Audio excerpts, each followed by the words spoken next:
बिस्मिल्लाहिर्रहमानिर्रहीम। लो जी, YouTube channel के साथ आपका होस्ट उमर जावेद हाज़िर खिदमत है।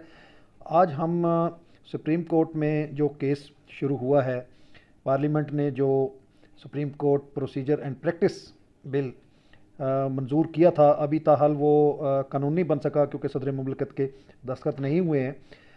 तो सुप्रीम कोर्ट ने दरख्वास्तों पर जो है वो 8 रुकनी बेंच बनाकर उसकी समाअत शुरू कर दी है और अपने तहरीर फैसले में जो बाद में जारी किया गया उसमें इस पर अमल दरामद भी रोक दिया है। इस पर बड़ा शोर वावेला है दोनों जानब से, जो इस बिल के हामी हैं, जो इस बिल के मुखालिफ हैं, और सुप्रीम कोर्ट पर गलबा हासिल करने की जो जंग है वो भी उसी तरह जारी है। आज हज़ारों वकला ने सुप्रीम कोर्ट के हक़ में, चीफ जस्टिस उमर अता बंदयाल के हक़ में सुप्रीम कोर्ट के बाहर मुज़ाहरा किया, उनसे इज़हार यकजहती किया। मुल्क के मुख्तलिफ़ हिस्सों से हज़ारों वकला जो है इज़हार यकजहती के लिए वहाँ पहुँचे। दूसरी जानब से जो पंजाब बार हैं और दूसरे जो सूबाई बार हैं, उनकी जो क़यादत है, उन्होंने इस बिल की हमायत की है और चीफ जस्टिस के ख़िलाफ़ आज अदालतों में हड़ताल की कॉल भी दे रखी थी। ताहम वो जो जुज़वी तौर पर हड़ताल जो है वो कामयाब हो सकी है, वरना ज़्यादातर जो है वो अदालती अमूर मामूल के मुताबिक चलते रहे हैं। नाज़रीन, दूसरी जानब जो है वो एक आपने सुना होगा, शुरू से जब से पनामा का स्कैंडल आया था और उसका फ़ैसला हुआ था और उसके नतीजे में मियां नवाज शरीफ जो है वो नाअहल करार पाए थे, तो एक मौक़िफ़ था मुस्लिम लीग नून का हमेशा से कि उनको जो है अपने बेटे से तनख्वाह ना लेने की बुनियाद पर जो है सज़ा के तौर पर नाअहल किया गया और ये फ़ैसला उनकी नाअहली का दुरुस्त नहीं है, ये ज़्यादती की गई है। उनको नाअहल किया गया और फिर ताहियात नाअहल किया गया। तो साबिक़ जज जो पनामा बेंच में उस वक्त शामिल थे, एजाज़ अफजल साहब, उनका एक इंटरव्यू सामने आया है। उसमें जो वॉल्यूम 10 का जिक्र था कि वो बड़ा हसास नोयत का है और उसमें बड़े अहम हसास किस्म के राज हैं, तो उसमें से उन्होंने बताया कि ऐसी तो शायद कोई बात नहीं है, लेकिन उसमें जो नवाज शरीफ ख़ानदान है उसके असासाजात जो हैं उनके बारे में भी बातें हैं। और ये जो एक मुस्लिम लीग नून का मौक़िफ़ रहा है कि बेटे से तनख्वाह न लेने पर अकामा की बुनियाद पर उनको जो है नाअहल किया गया, उसके बारे में उन्होंने बताया कि मियां नवाज शरीफ साहब उस कंपनी में बतौर मुलाजम थे, तो उसकी उन्होंने 2006 से लेकर 2013 तक यानी 7 साल अपने बेटे से तनख्वाह वसूल की है 10,000 दिरहम। अंदाज़ा लगा लें आप, 10,000 दिरहम पाकिस्तान रुपये में कितने बनते हैं। और 7 साल के बाद वो उन्होंने उनको लौटा दिए। अब जो नून लीग का मौक़िफ़ था, तनख्वाह नहीं ली और उसकी बुनियाद पर जो है वो उनको वापस कर दिया।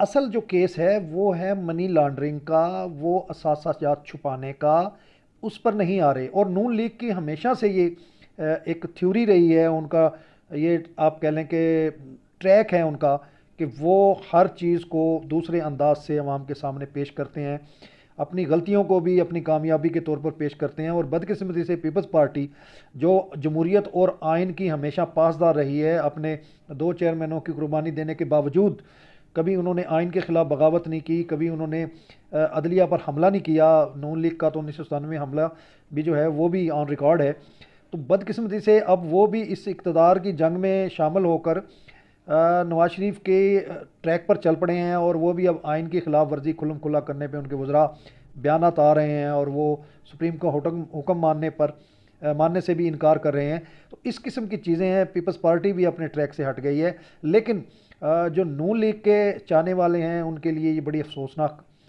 ख़बर है कि वो जिसका लॉलीपॉप नून लीग की क़यादत उन्हें देती रही है, ख़ासकर मरियम साहिबा, कि उनके बाप को गलत सज़ा दी गई। वज़ीर-ए-आज़म शहबाज शरीफ साहब कहते रहे हैं कि उनके भाई को जो है गलत नाअहल करार दिया गया अदालती हुक्म के नतीजे में। तो अब ये इस चीज़ के नाकाबिले तरदीद सबूत आ गए हैं कि मियां नवाज शरीफ साहब ने ना सिर्फ जो है वो तनख्वाह वसूल की, बल्कि उनको जो है अपने एसेट्स में ज़ाहिर नहीं किया। और जो कतरी ख़त था वो भी जाली साबित हुआ है बकौल जस्टिस एजाज़ अफजल के, कि वो एक महज एक मफरूज़ा था, उसकी कोई हकीकत नहीं थी। और वो कैबलरी फाउंड का आपने सुना है, उस वक्त वो दरियाफ्त ही नहीं हुआ था, प्रोफेशनल जो है वो यूज़ ही नहीं हुआ था, जिसमें मरियम साहबा ने अपने जो है वो कागजात तैयार किए थे। तो ये वो देखें, झूठ कभी नहीं छुपता, सच हमेशा सामने आता है, हकीकत सामने आती है।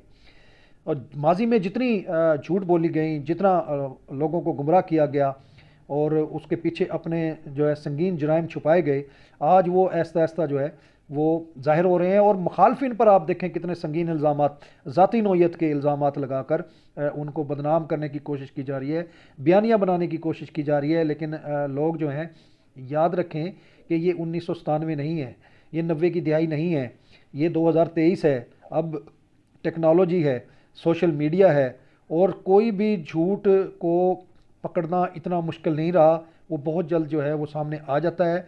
तो सियासी जमातों को चाहिए कि वो जो है अवाम के सामने हकीकत रखा करें, ताकि अवाम सही फैसला कर सके। और ये इलेक्शन से भागना ना जमहूरियत है और ना ही यह किसी सियासी जमात का वतीरा हो सकता है। फसाइयत ज़दा और मलूकियत जहनीत के जो लोग हैं, जो चाहते हैं हमेशा इक़्तिदार उनका रहे और किसी को वो दूसरे को इक़्तिदार में शामिल ना करें। अवाम जो असल हकदार हैं, पाकिस्तान का जो आइन कहता है कि हाकमियत आला जो है वो अल्लाह ताला की है, इस्लाम की रूह से, पाकिस्तान के आइन की रूह से, और बंदे जो हैं उसके नायब हैं। और यहाँ जो हुकूमत होगी वो अवाम के ज़रिए, अवाम के लोग ही, अवाम ही मुंतखब होकर वो इस पर हुकूमत करेंगे। इस बात से भी, आइन से भी बगावत की जा रही है। तो सारी चीज़ें आप देख रहे हैं, अदलिया पर भी हमलावर होने की कोशिश की जा रही है, उसको नीचा दिखाने की कोशिश की जा रही है। चाहे दोनों तरफ से कह लें, आप जिस तरह भी कह लें, तो ये एक बड़ा अलमिया है मुल्क की सालमियत के लिए भी, जमहूरियत के लिए भी, आइन के लिए भी, कानून के लिए भी। खुदा न खास्ता अगर ये फसाइयत ज़दा लोग, जहनीत ज़दा लोग कामयाब हो गए तो फिर ये मुल्क में जंगल का कानून होगा और फिर ऐसी अनारकी फैलेगी, ऐसा निज़ाम आएगा कि किसी का सर सलामत नहीं रहेगा, किसी के कोई असासे सलामत नहीं रहेंगे। उस वक्त से बचने के लिए ज़रूरी है, आज जो कौमें तरक्की कर रही हैं वो जमहूरियत की बुनियाद पर कर रही हैं, हमें इस तरफ आना पड़ेगा। हमारा हमसाया मुल्क जिसको हम दुश्मन करार देते हैं, हमेशा उसके ख़िलाफ़ जो है वो बातें बनाते हैं, उस पर कई बातें जो ज़ाहिर सच भी हैं वो जो अपनी अक़लियतों के साथ कर रहा है। लेकिन इसके बावजूद वो पाँचवीं मईशत जो है वो बनने जा रही है, इंडिया बल्कि बन चुकी है।